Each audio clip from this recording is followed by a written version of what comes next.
Dear colleagues, can I ask you please to take your seats? Let's start this special session.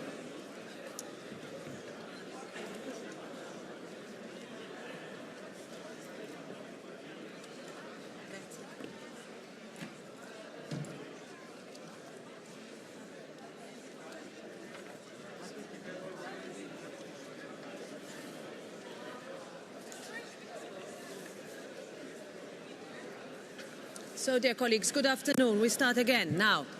Please take your seats. Thank you. So, dear members, distinguished guests, we come together to mark International Holocaust Remembrance Day, to honor the victims of the greatest atrocity in history, and to renew our responsibility to remember and to act. I want to begin by wishing a very warm welcome to our guest of honor, Tatiana Bucci.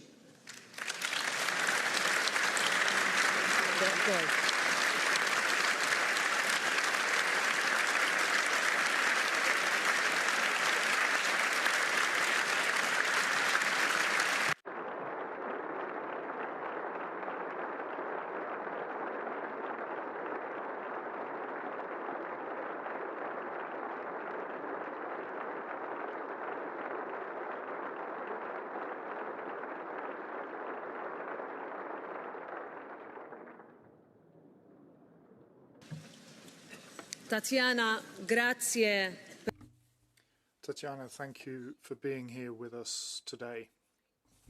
To the European Union institutions run deep, as you've just told me, with your husband having worked 4 years as an interpreter. We send our warm regards to your sister, Andra, who could not be with us today. You and Andra were just children when you were deported to Auschwitz. Against all odds, you survived, and you have devoted your lives to making sure that the world never forgets what you witnessed. Your story, in fact, inspired an animated film created especially for younger audiences. So before we continue, I will invite you all to watch a short video with extracts from that film.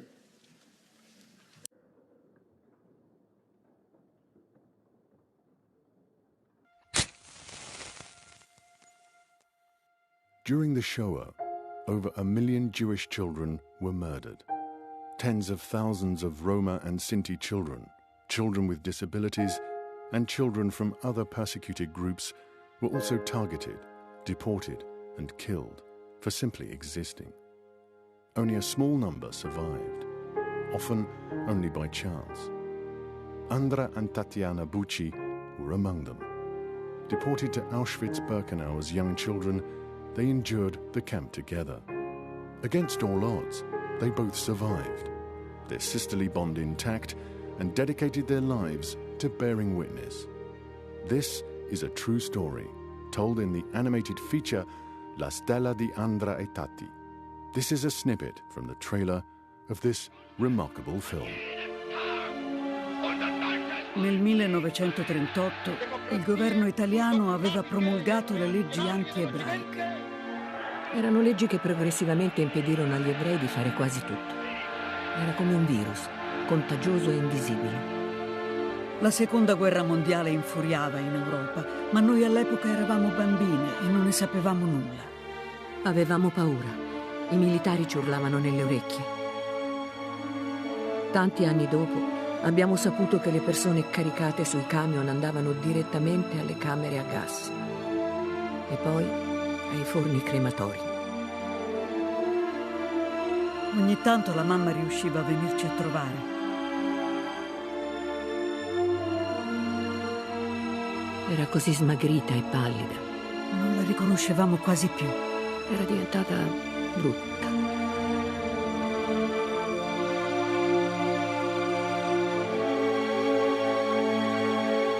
Sono Andra Bucci.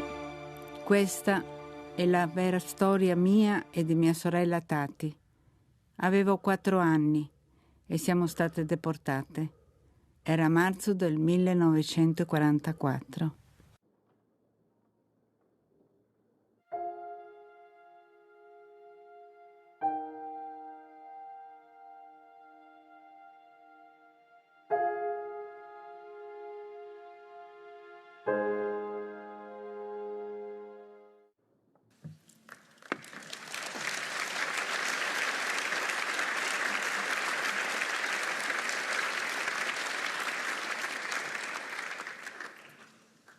Last year, at the ceremony marking 80 years since the liberation of Auschwitz-Birkenau, the final words of a Polish Jewish poet, Henryka Łazowertowna, were read aloud.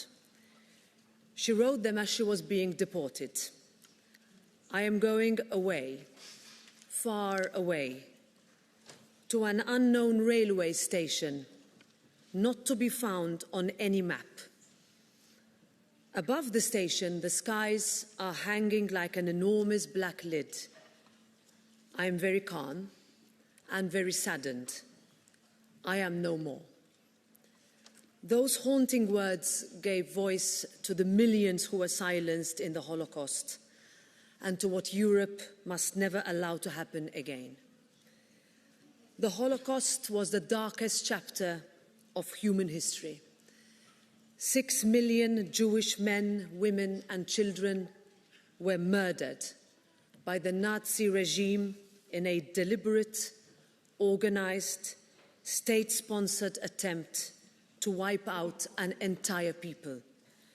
Alongside them, Roma and Sinti communities, people with disabilities, minorities, and political opponents were all murdered by the same machinery of hatred. This did not happen overnight.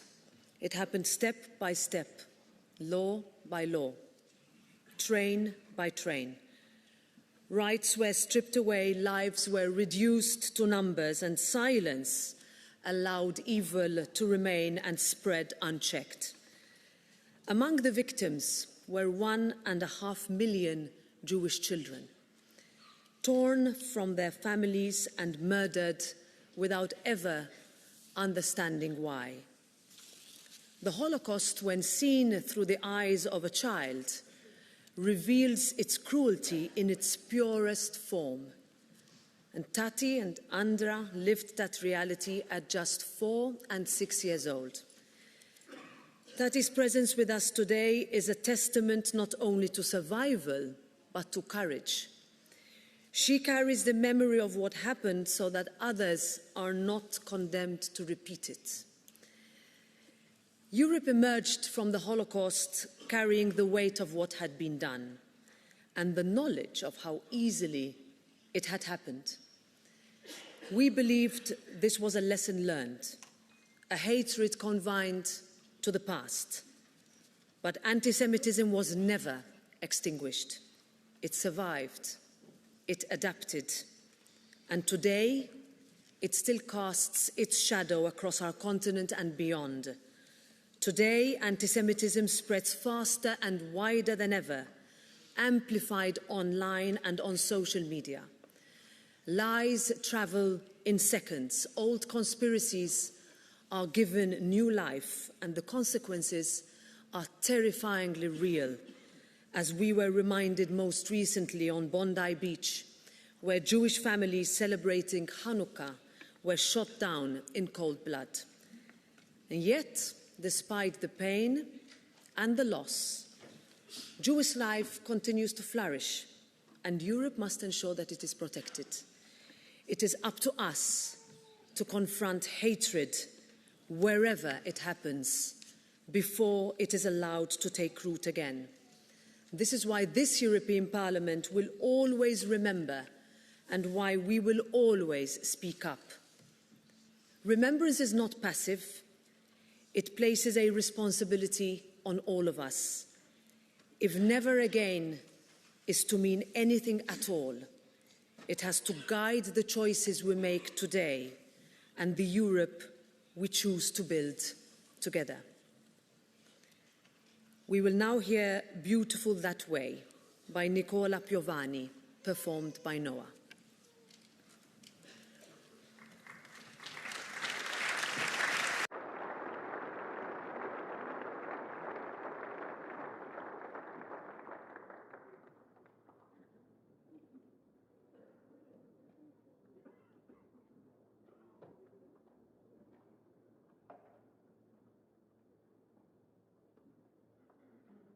Dear friends, it is such a great honor to stand before you today in this incredible room. I heard the great president saying the words, never again. This is an important part of our lives. Never again to anyone, by anyone.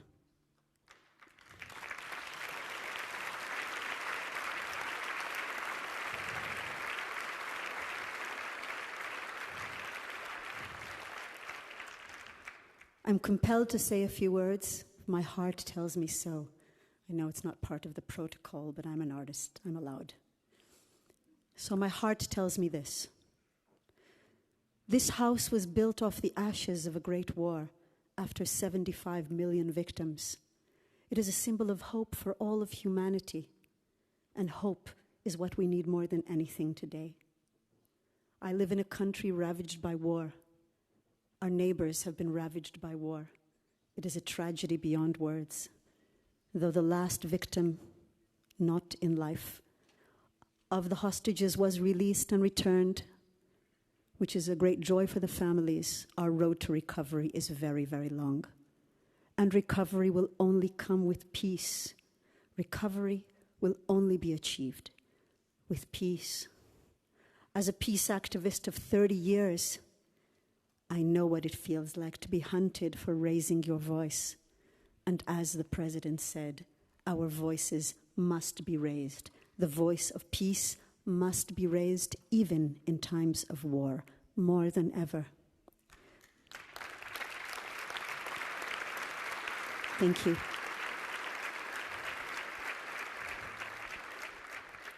It is for this reason that we have decided, a circle of friends, all women, by the way, for reasons we all know. We have developed a circle of love. And this circle of love is to support our friends, peace activists in Gaza, who are being hunted. We send them money, we help them, we protect them from the cold and from hunger. And we are trying to help them find a new life where they can raise the voice of peace to the world, where Palestinians and Israelis can raise the voice of peace together.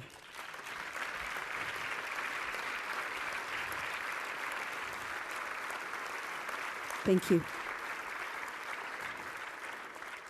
We all know the results of dehumanization. It is time to humanize everyone, everywhere. We have been trying to help our friends in Gaza to find a new home, a new life. It has been very difficult. Doors have been closed. I reach out to this great hall, a place of hope for all of humanity, to open the doors to peace, to help us save the lives of just a few people. But every human life, our Jewish tradition tells us, is the universe itself. And life is sacred. Life is beautiful.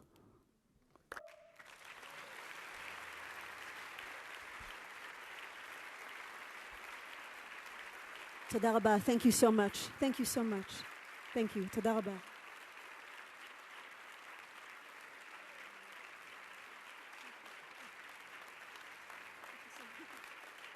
Thank you so much. What an honor. Toda rabba.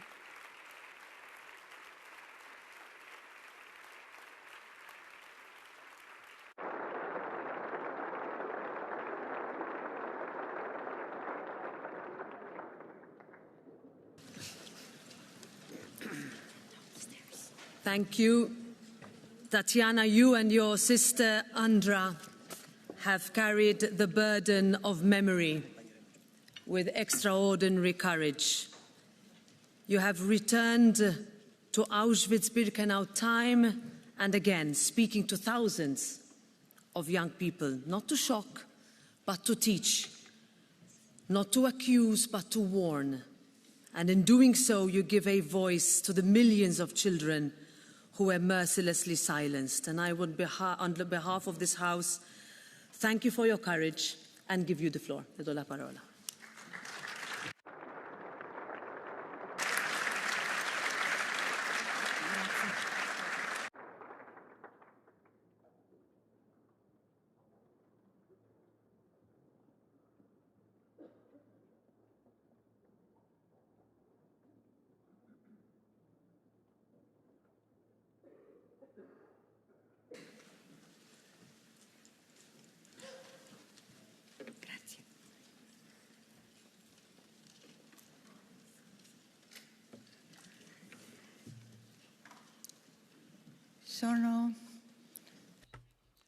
I'm extremely emotional.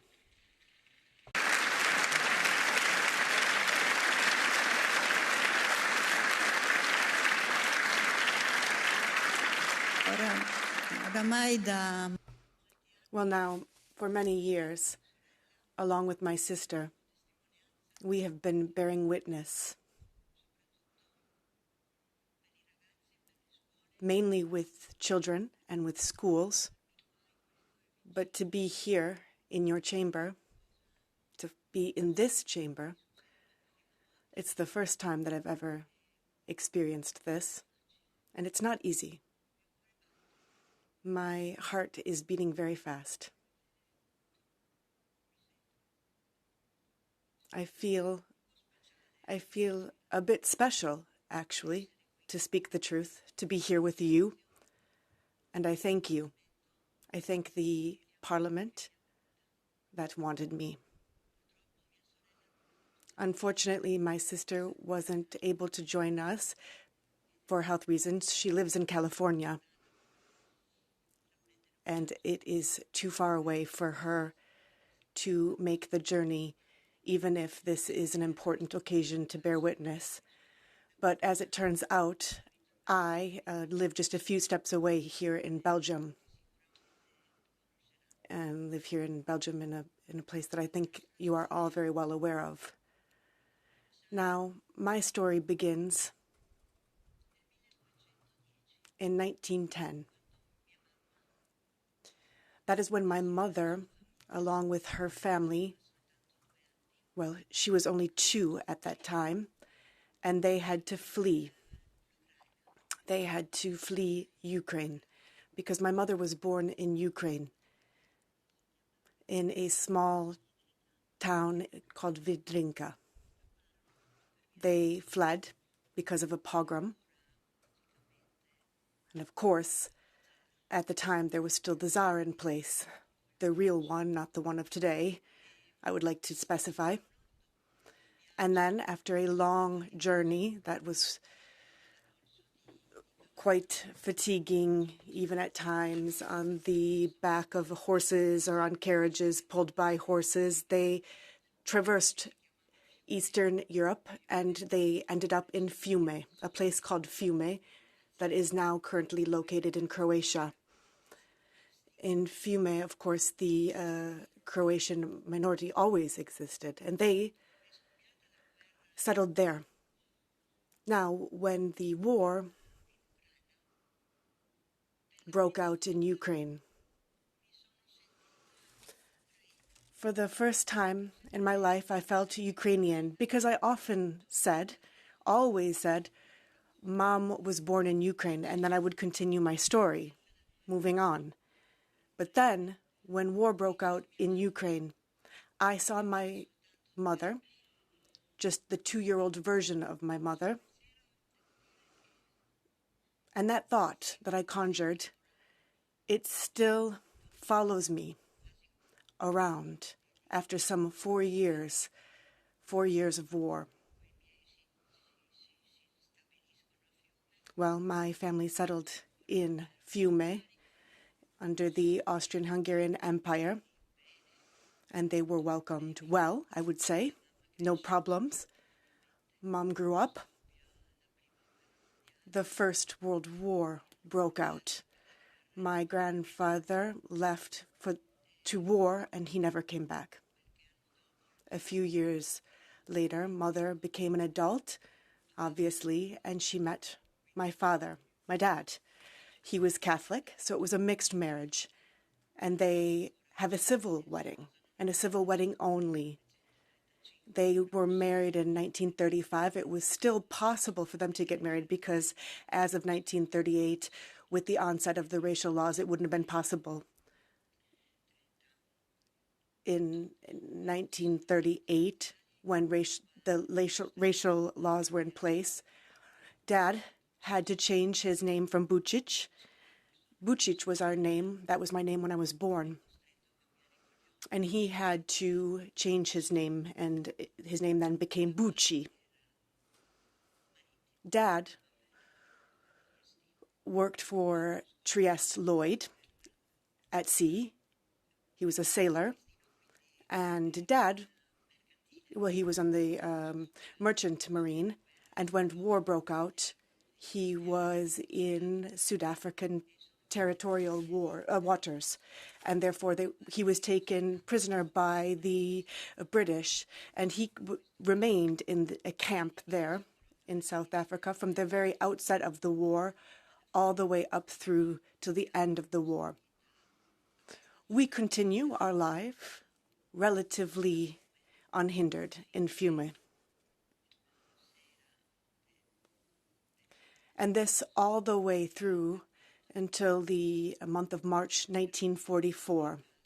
And there was a big uproar in our home.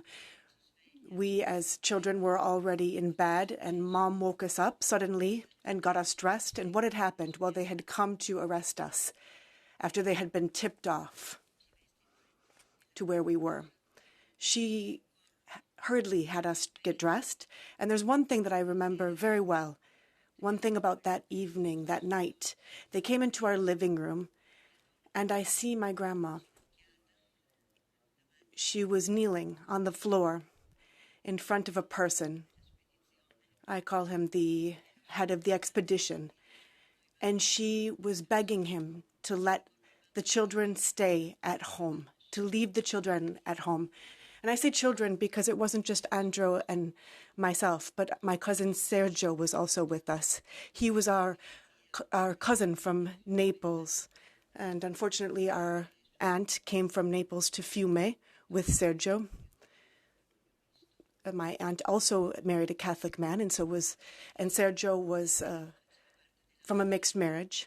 And my uncle also was a part of the military navy, and he was taken prisoner in a German concentration camp. My aunt, because of the relationship with her husband's family, she had the idea that, well, the worst idea ever was that she determined that she would come to us in Fiume. And they came in 1943, and so the last year in Fiume, Sergio was there with us. And he was there with us on that very sad night at the end of March. They took us from our home, from Fiume, and they brought us to Trieste, to the San Sabba rice mill. And then a few days later, I believe, we were taken to the central station of Trieste. And there was a train. It looks much like Platform 21 in Milan, but it's not underground. It's really parallel to all of the other trains that are there in the central station of Trieste. And there was a train, a strange train. It was a cattle car. I don't know how many people were shoved into each individual car. The adults said something around 60. We were there with our mom, holding on to our mom. Mom was always there holding our hands to try to protect us to a certain extent. I don't remember being afraid. I don't remember crying. At least I don't remember that. But we embarked on this journey together, big and small. It was indescribable, all the way up until the train stopped. The doors were flung open, and we began to alight. We had come to the Judenrampe. It's still called that today. The platforms did not yet reach the entrance of the Auschwitz camp. In this case, it was Birkenau. They didn't enter the camp because they were still working on extending that for those deportees who were to arrive from Hungary. So there was a first selection process. Grandma, with my aunt, they were taken. They were put on a truck.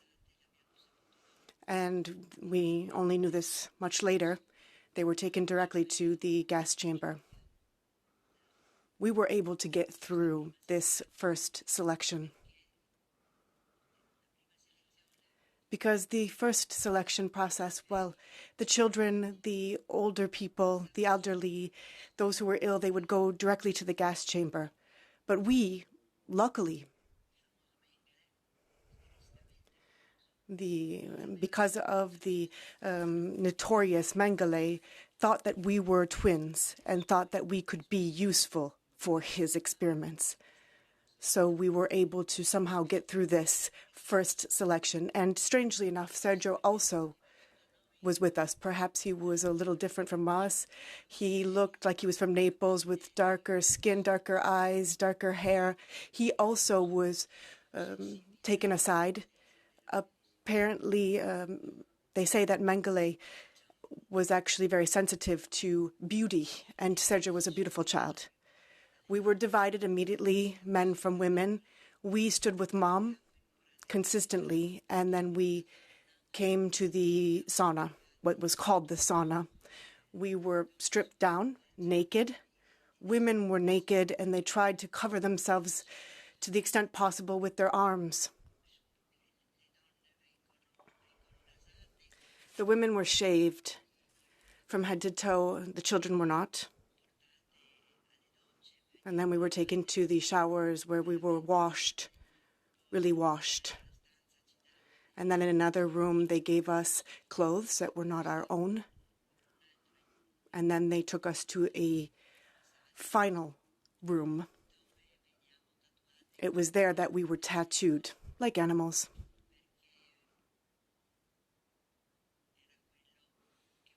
Because that is precisely what the Nazis wanted, after all. They wanted us to lose every single sense of dignity, and we were therefore tattooed. Mom was tattooed first. She insisted on that, then Andra, then me.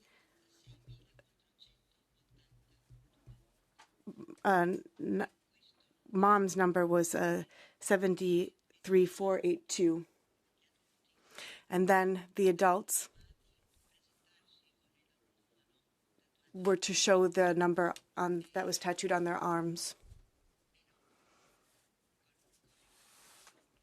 And no longer with their names. We had become numbers. We were taken away from Mom. She was put into the quarantine, and then we were taken to the block for twins. Then Sergio was brought to us later. And in fact, boys and girls were all together.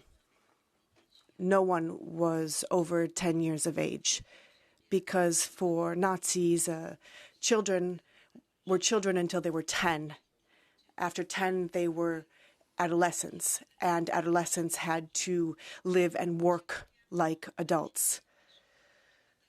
We got used to that life, or at least I did, very swiftly, and I began to understand because I was Jewish. I heard that from the very few women that we saw. These were our guards, the Blokovas. And this meant that, to me, at least I began to understand that that's what it meant to be Jewish, and that the Jews had to have this life. It wasn't life, it was death. Because we, children, it's still hard for me to talk about this today. It hurts. But at the time, it didn't. We played.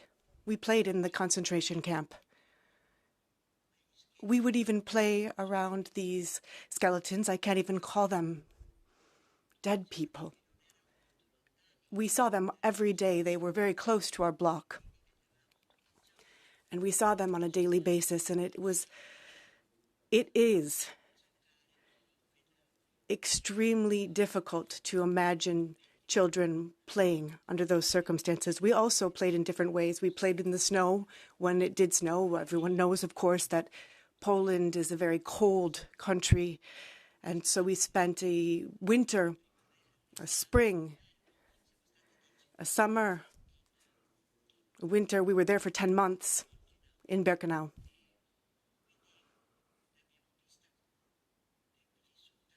And we experienced every temperature there. But what is strange, the two of us, we only remember how cold it was.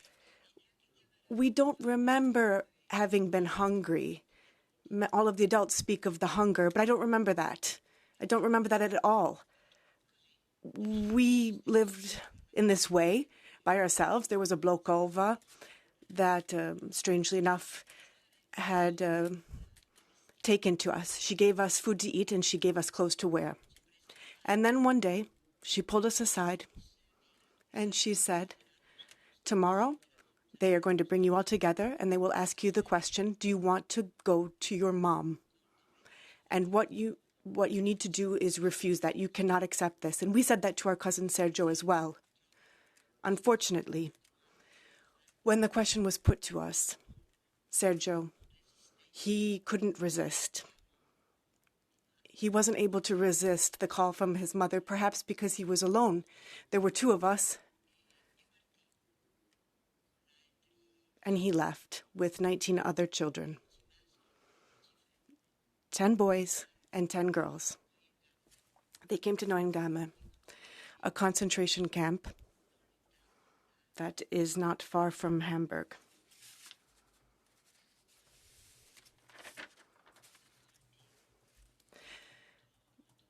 They were welcomed very badly. They were subjected to experiments. There was a French doctor who was also a prisoner who tried in every way possible to assist them. And by then, the war was reaching its end. And these children were moved in November 1944. And what is strange is that they left on the 29th of November. That was Sergio's birthday. He was 7 years old that day. They were taken to the concentration camp. Experiments were carried out on them. The war was almost over. They were taken to a school in Hamburg, Bullenhuser Dam. They were taken to the basement there. They were barbarically killed. They were drugged first. And it was really barbaric how they were killed. They were hung on butcher's hooks. We learned this story much later, but it was brought to light in the 1950s by a young journalist, a German journalist, Günther Schwarberg. He brought this story to light. He also learned of it in a very odd way. He wrote books about these children. And we recall them. They were killed on the 20th of April, 1945. And every year we go to Hamburg to remember this event. We will go back again this year.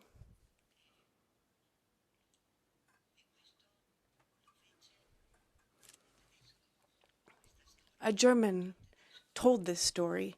He's the one who brought this story to the world.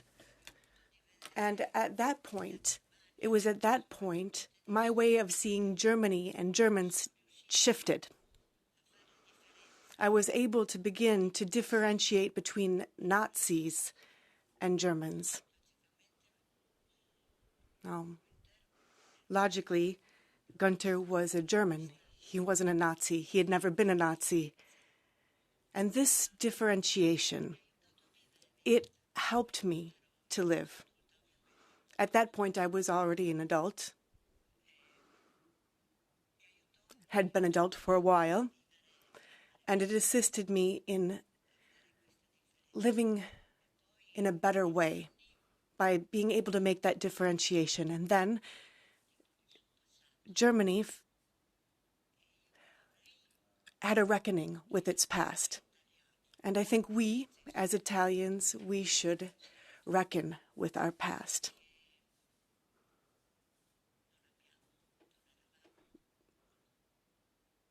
Because we weren't entirely innocent.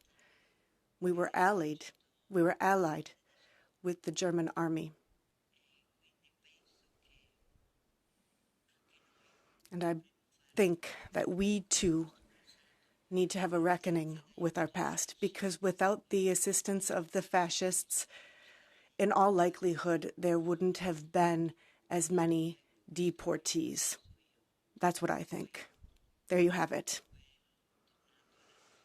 Now, we go back to Auschwitz. We continue to live our lives in the camp until one day there was a big change. And I forgot to say this. On the day that Sergio left the camp, Mom left the camp, she was transferred to a work camp in Germany, but we didn't see her from that point on, and therefore we believed that she was dead. We imagined her in that pile of corpses that we saw on a daily basis. And then the war ended. We were liberated by the Russians. Sometime after the liberation, we were taken to Czechoslovakia. There was a big institution full of children, all of these survivors, those who had survived the war, and we began to go to school. We forgot our language, which was Italian. Obviously, we learned Czech, and we went to school. And we spent a little less than a year in Czechoslovakia, in Prague. At a certain point, there was another selection process. Someone asked us, how many of you are Jewish here? And 5 hands went up. Me, Andra, 2 Czech twins, and a young German boy. All 5 of us were had been in the same block in Birkenau. And then we remembered, with the process of this selection, with the 5 of us, well, we had all learned Czech at that time because we were going to school in Czech. Now, we, the 5 children, were taken to England in a reception center in Lingfield, a small town. There was a beautiful, idyllic chalet cottage house that had been made available for this purpose. It was made available for us, children, survivors of the war. This center was run by Anne Freud, Alice Goldberger. She was our director. Now, the first thing that we did when we got to this place, and I remembered it was beautiful, the first thing that Alice did, well, she took us to this space. It was a toy room.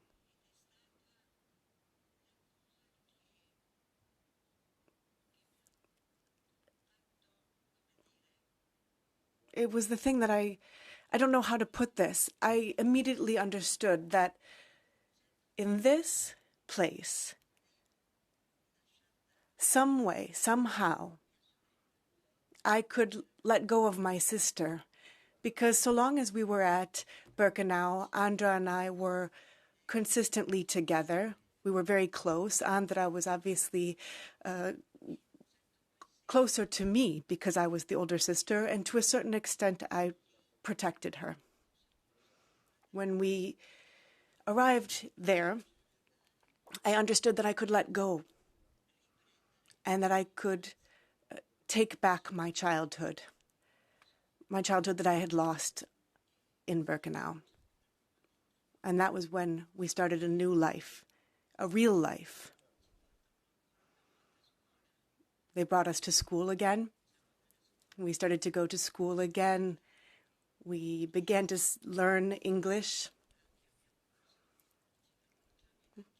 And they even began to teach us a few first basic points of Hebrew, because the idea was that we would someday go to Palestine.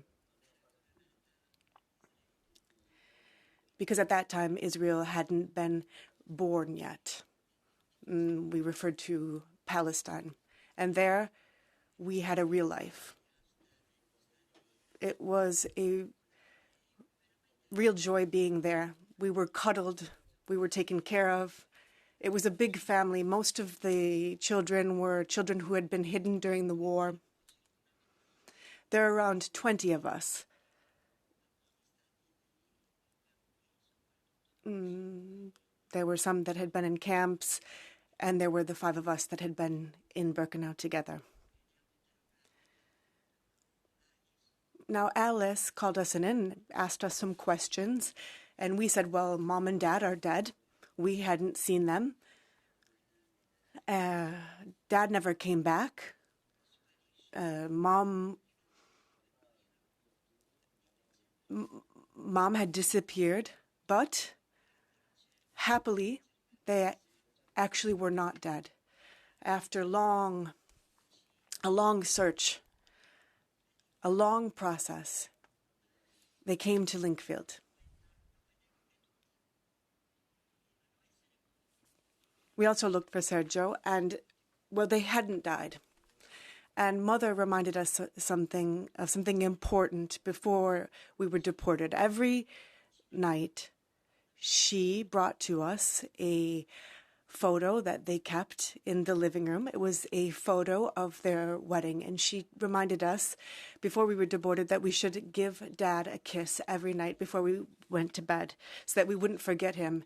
And therefore, the photo was sent to Alice. Alice called us in and showed us the photo. We immediately recognized them. And from that point on, the bureaucratic process began such that we could go back to Italy. And we did. We went back to Italy. All of this happened essentially over the course of, October, November of 1946. We left from Linkfield. We went to London. There was a social worker who was with us. And on the 5th of December of 1946, that day was the day of, it was the day of our parents' wedding anniversary. A strange coincidence, but when we grew up, when we were older, we thought back about the significance of that. On the wedding anniversary of our parents, we came home. Mom was waiting for us at Tiburtina station in Rome, and there were so many people waiting for us, a huge crowd. It wasn't just Mom with her dear friend, Giuditta De Veroli, who had been her friend, her companion in Birkenau. But the entire Jewish community of Rome was there. And there they were with their photos in hand. And they were showing us these pictures of children. Every picture was of a child. And they wanted to know if we had any news of these children. But unfortunately, we had no news of those children. And it was much later that I understood all of this. When I knew about the 16th of October,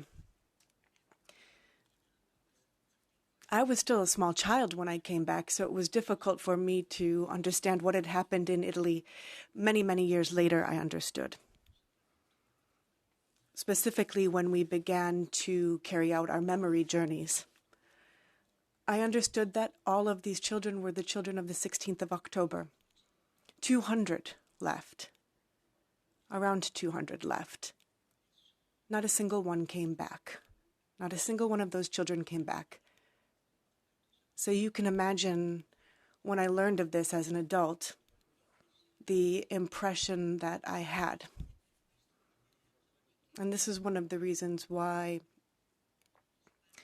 when we talk about children, today, specifically, with everything that is happening, all of these children that are leaving us, it hurts. And I would like to conclude my testimonial here by saying that I would like for all children in the world, wherever they die, we don't speak much about Africa, but all of the children of the world, I want them to be able to have the life that I was able to have after the war.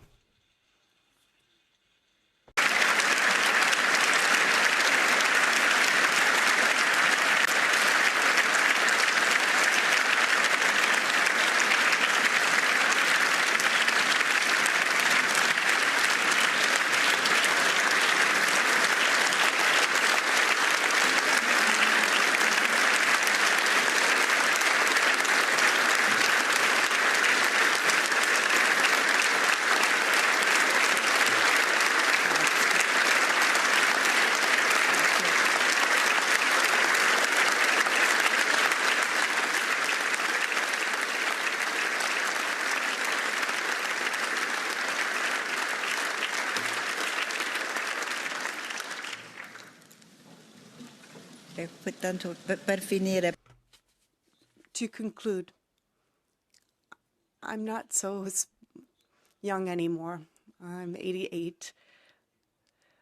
That's a lot of years, and I want every child in the world, all of the children of the world to be able to grow old like I have been able to do, and to conclude with the song that was sung by Noah.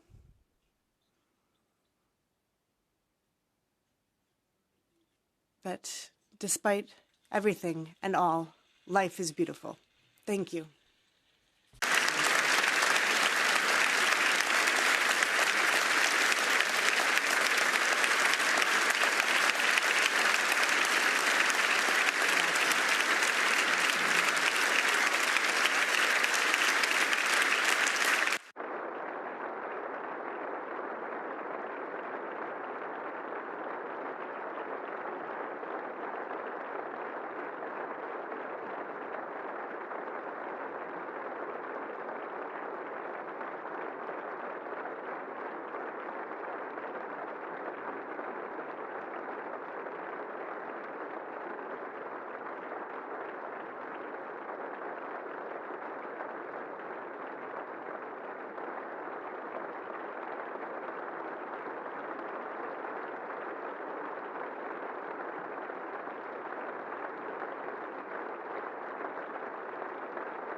Thank you, Tatiana, for carrying your story, your sister's story, and the memory of so many others, and for trusting us with that responsibility. I now invite you all to join me in observing a moment of silence in memory of the victims of the Holocaust.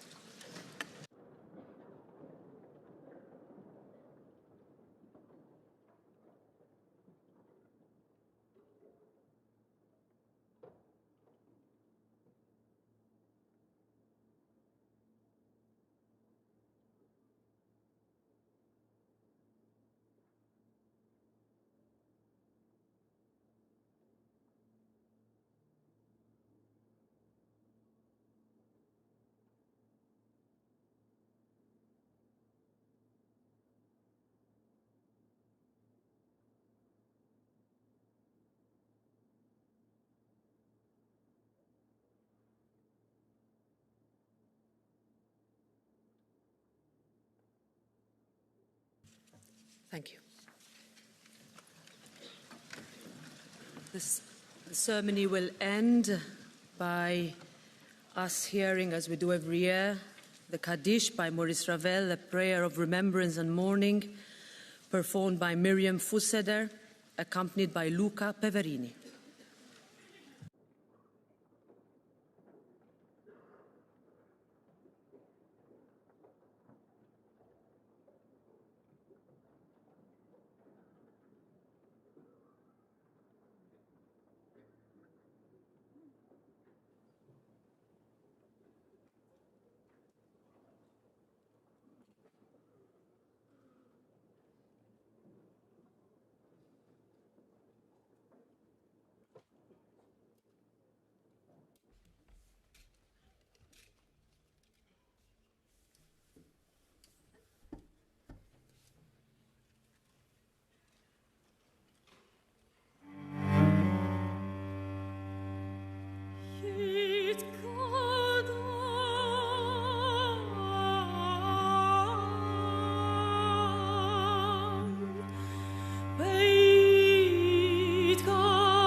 you.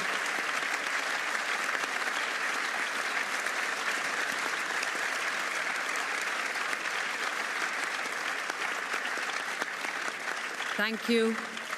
Thanks to you. Thank you, Tatiana. Thank you, all dear colleagues, for being here. This concludes today's ceremony.